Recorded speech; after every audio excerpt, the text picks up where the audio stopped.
ఏఐతో love romance human రిలేషన్స్లో ఇప్పుడు ఇదో కొత్త కోణం. మహిళల్లో కూడా ఈ ట్రెండ్ ఎక్కువగా ఉండడం ఆశ్చర్యం కలిగిస్తోంది. ఏఐ లాభాలతో పాటు నష్టాలు కూడా మోసుకొస్తోందా? మాయమైపోతున్న మానవ బంధాలకు ఇది నిదర్శనంగా నిలుస్తోందా?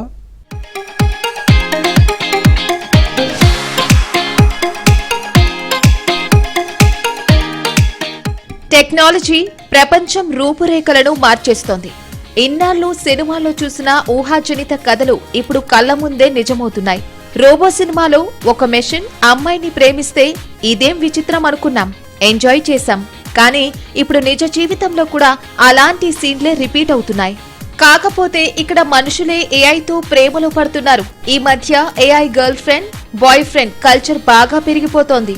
దీన్నే ఏఐ సిచ్యువేషన్షిప్ అని ట్రెండింగ్ గా పిలుచుకుంటున్నారు. మానవ సంబంధాల్లో ఇదో కొత్త కోణం అన్నమాట. అయితే రిలేషన్షిప్ అని పేరు పెట్టినప్పటికీ ఇదసలు హ్యూమన్ రిలేషనే కాదు, హ్యూమనాయిడ్ రిలేషన్. నేటి తరం కుర్రకారుల్లో వెర్రితలలు వేస్తున్న చాట్ బోట్ వాడకంతో మొదలైన డేంజరస్ ట్రెండ్ ఇది. దీంతో ఏకంగా ఆర్టిఫిషియల్ ఇంటెలిజెన్స్ తయారు చేసిన చాట్ బట్లతోనే యువత రిలేషన్షిప్స్, రొమాన్స్లలో మునిగి తేలుతున్నారు. హ్యాపెన్ అనే డేటింగ్ యాప్ చేసిన ఓ అసలైన సర్వేలో ఈ సంచలన విషయాలు వెలుగులోకి వచ్చాయి. అయితే ఈ ట్రెండ్ మహిళల్లో కూడా ఎక్కువ అని తేలడం మరింత ఆశ్చర్యపరిచే విషయం. ఇక స్మార్ట్ ఫోన్లని వాడే టెక్కీలలో ప్రతి 10 మంది మహిళల్లో 3 ఇలాంటి పని చేస్తున్నట్లు గతంలోనే బయటపడింది.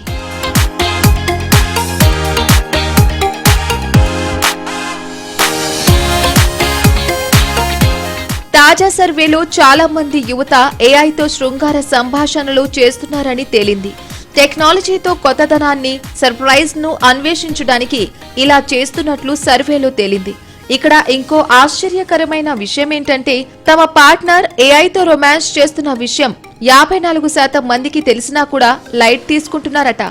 ఇదేం రియల్ బాండింగ్ కాదు కదా, సిచ్యువేషన్షిప్ మాత్రమే అని సర్ది చెప్పుకుంటున్నారట. నేటి ఆధునిక కాలంలో ఇంటర్నెట్ ను కొందరు సద్వినియోగం చేసుకుంటూ ఉంటే కొంతమంది దాని వినియోగాన్ని ఒక వ్యసనంగా చేసుకుంటున్నారనడానికి ఇదే నిదర్శనం అంటున్నారు నిపుణులు.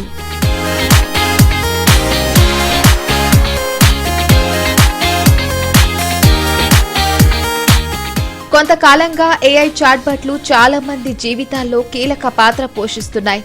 ఇవి అచ్చం మనుషులలాగే రిప్లై ఇవ్వడంతో ఒంటరితనం నుంచి దూరం కావడానికి వాటికి ఎమోషనల్ గా అటాచ్ అయిపోతున్నారు చాలా మంది. కొందరు ఏఐ చాట్బట్లతో ప్రేమలు, రొమాన్స్లు కూడా కానిచేస్తున్నారు. అయితే వీటికి దగ్గర అవ్వడం ఎంత ప్రమాదకరమో ఇటీవల జరిగిన కొన్ని సంఘటనలు రుజువు చేస్తున్నాయి. ఫ్లోరిడాలోని ఓ 14 ఏళ్ల అబ్బాయి ఏఐ చాట్బట్ కు కనెక్ట్ అయ్యి దాన్ని రియల్ లవర్ గా భావించాడు. చివరకు ఆ చాట్బట్ ను కలిసేందుకు ఆత్మహత్య చేసుకున్నాడు. ఇక పశ్చిమాసియాకు చెందిన ఒక యువతి 5 నెలలుగా చాట్ జీపీటీని వాడింది. దాని మాటలు, మెయిల్ వాయిస్ కి బాగా అలవాటు పడి అన్ని విషయాలు దాంతో పంచుకుంది. అయితే ఈ మధ్య వచ్చిన అప్డేట్ వల్ల ఆ వాయిస్, భాషలో మార్పులు వచ్చాయి. దాంతో ఆమెకి ఇప్పుడు మరో కొత్త వ్యక్తితో మాట్లాడినట్టుగా అనిపిస్తుందట. దీంతో ఏఐ బాయ్ ఫ్రెండ్ ని కోల్పోయానని డిప్రెషన్లోకి వెళ్లిపోయింది. అందుకే ఏఐతో ప్రేమలో పడొద్దని, అది కేవలం నటిస్తుందని, మనుషుల ఫీలింగ్స్ ను ఏమాత్రం పట్టించుకోదని సైకాలజిస్టులు హెచ్చరిస్తున్నారు. ఈ విధమైన సంబంధం మొదట్లో ఒత్తిళ్ల నుంచి ఉపశమనం కలిగించవచ్చని, కానీ ఆరోగ్యాన్ని ఏఐ ప్రమాదంలో పడేసే ముప్పు ఉందంటున్నారు. ఏఐ చాట్బట్ కు నిజమైన సానుభూతి, అనుబంధాలు ఉండవని, మానవ భావోద్వేగాలను ప్రతిబింబించలేవని స్పష్టం చేస్తున్నారు.